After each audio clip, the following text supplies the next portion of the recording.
Donc, bonjour à tous. Je tiens tout d'abord à remercier la Société des sciences naturelles et historiques de la Corse et l'Université de Corse de nous donner l'opportunité de partager nos recherches.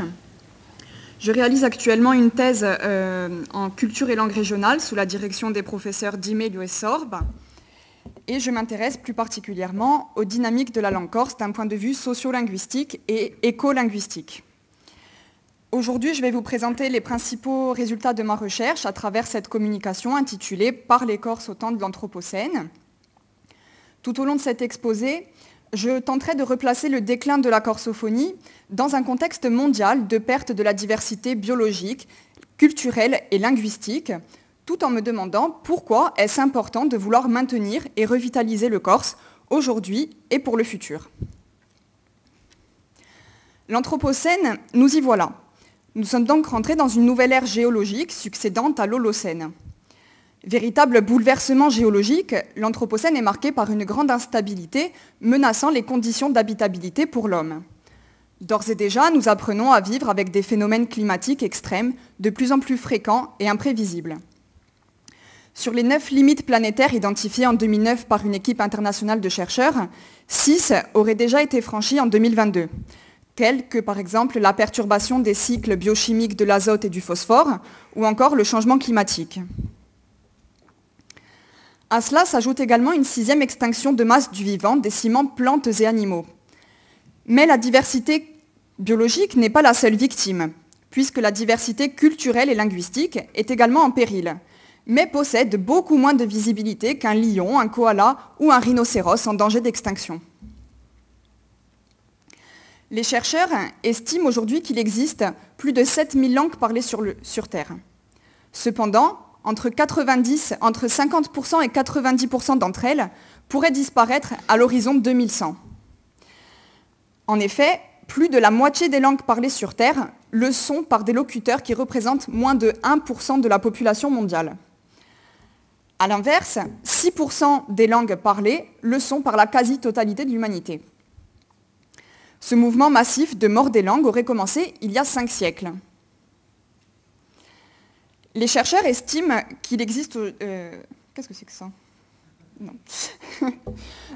Donc, ce n'est pas un hasard si cette chronologie de 5 siècles, on va dire, coïncide avec la découverte de l'Amérique, puis l'expansion d'un nouveau modèle de civilisation dit moderne, qui est fondé sur la colonisation, l'impérialisme, le capitalisme, l'eurocentrisme et l'universalisme, et qui est basé sur un système complexe de domination qui est à la fois politique, économique, naturelle, humaine, épistémique, éducative, ontologique, culturelle et enfin linguistique.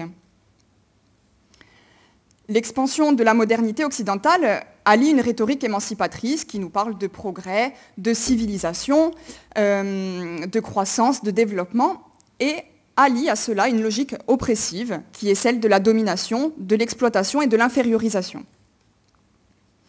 Les linguistes ont observé qu'il existait une corrélation entre l'expansion de ce modèle civilisationnel occidental, les linguicides et les écocides.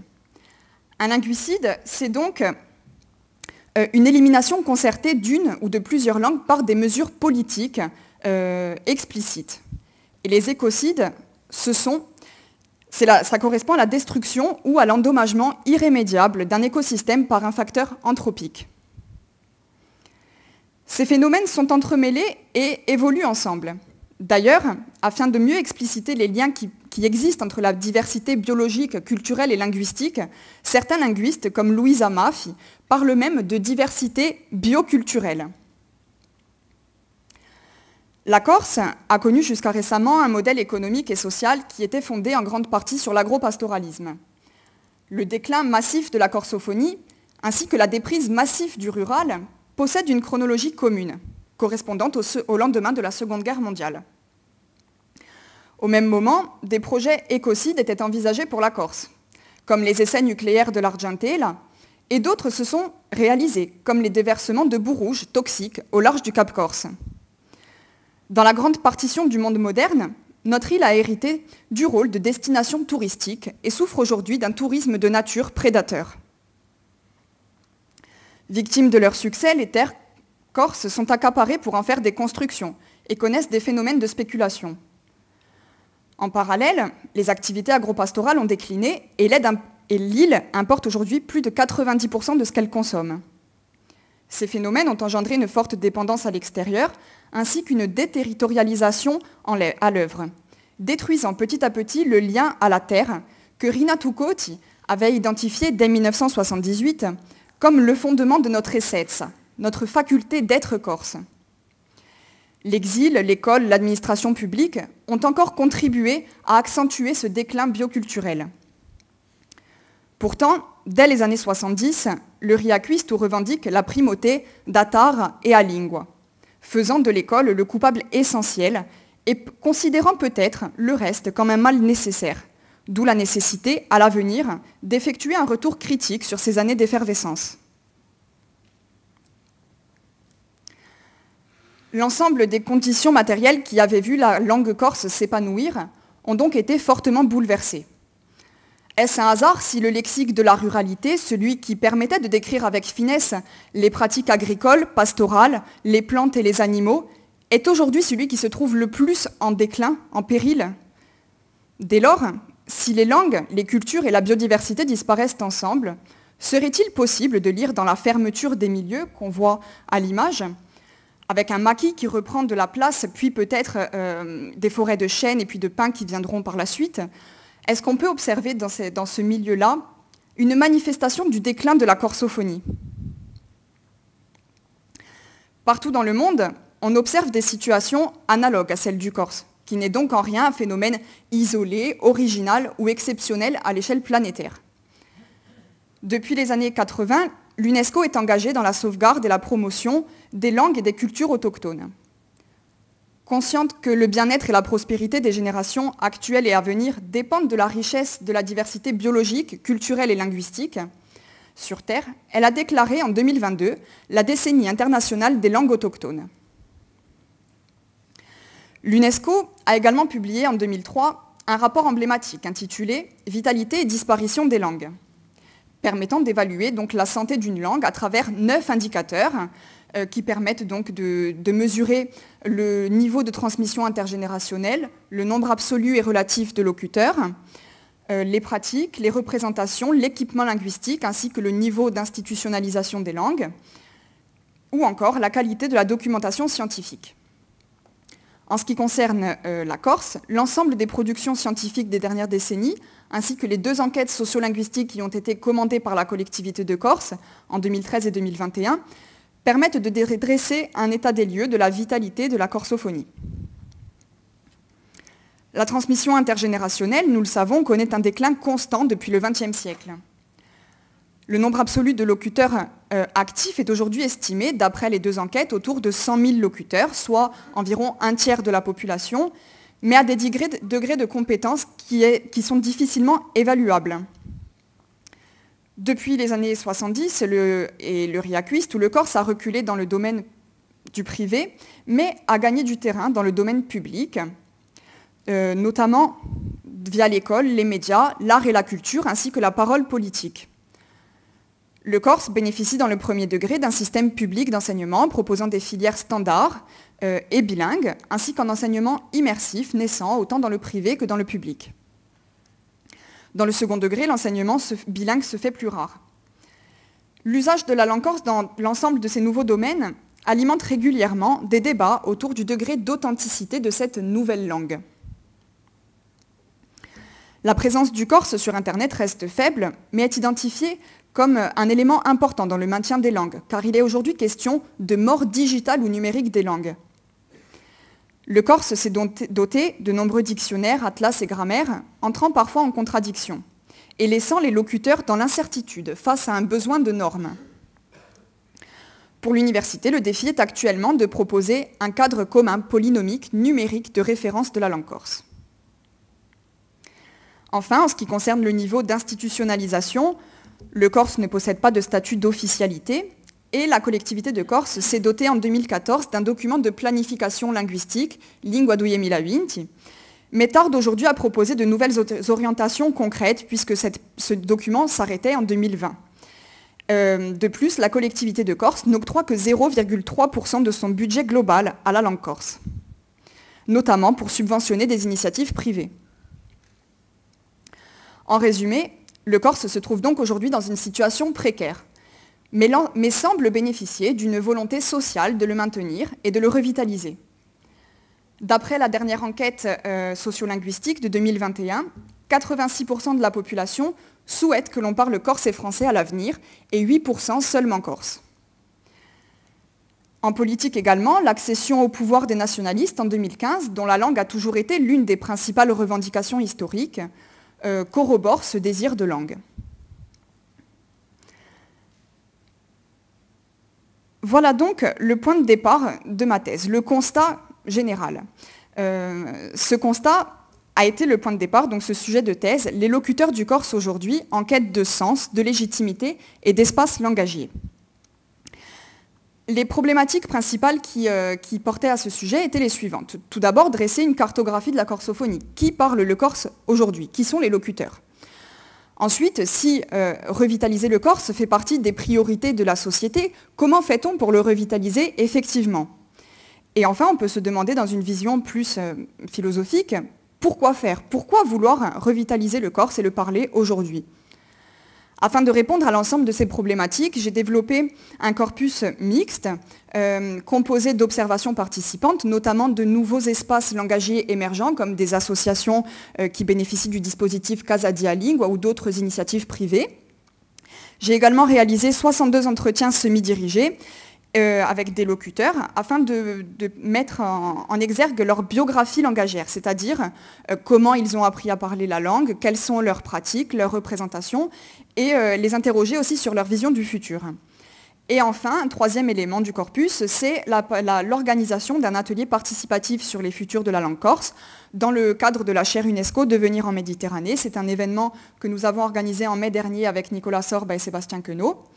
Et cet événement a réuni donc une trentaine de participants qui étaient des professeurs de langue corse, des responsables de services langue et culture corse, des praticiens, des militants culturels et associatifs et des chercheurs. Et l'ensemble des discussions qui ont eu lieu, en groupe ou en plénière, ont été enregistrées et seront analysées par la suite.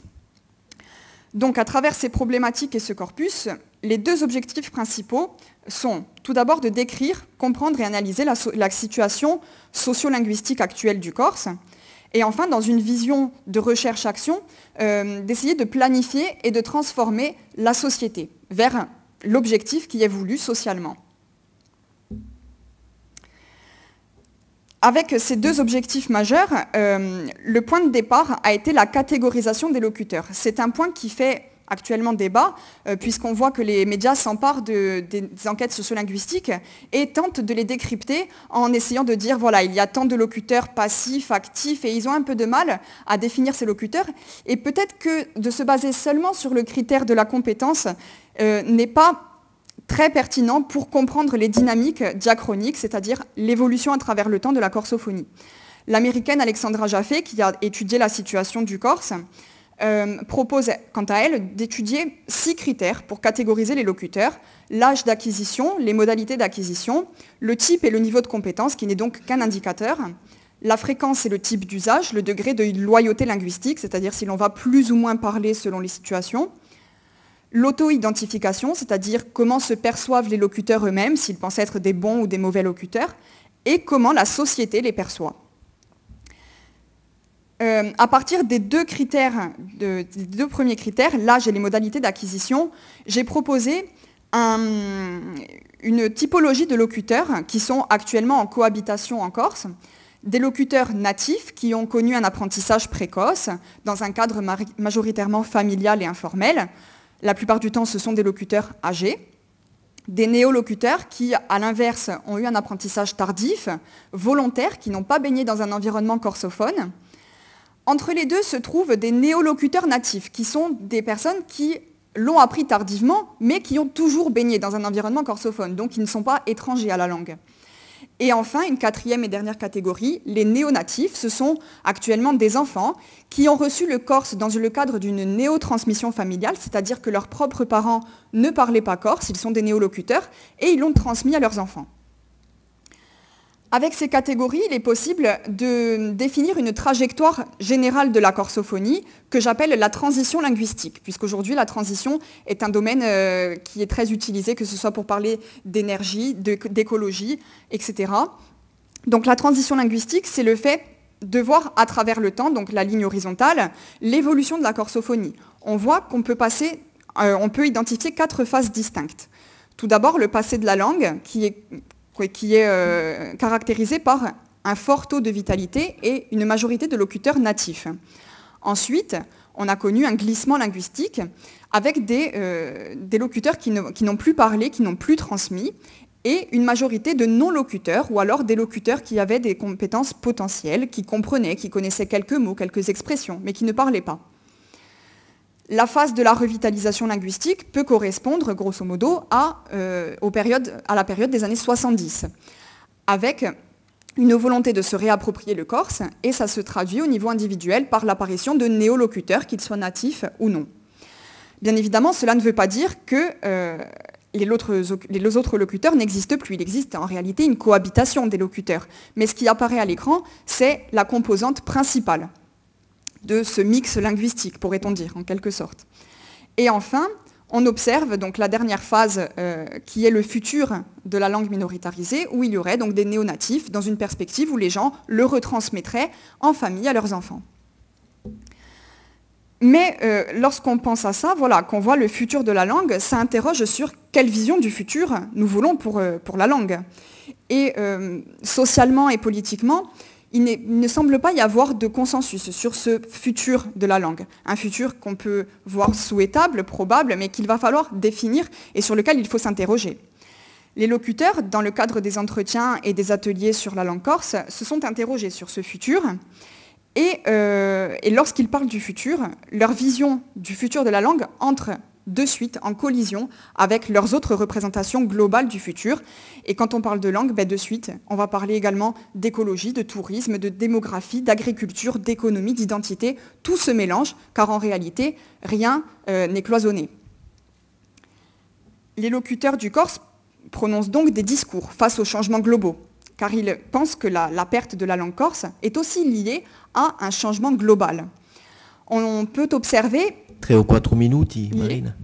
On peut observer une grande diversité de discours et d'attitudes face aux changements globaux. Ces discours ont été identifiés par Albin Wagner et j'ai pu les retrouver dans les discours des locuteurs. On remarque par exemple des gens qui sont dans des situations d'éco-anxiété, qui sont, on peut dire, en dépression face aux changements auxquels est confrontée la société.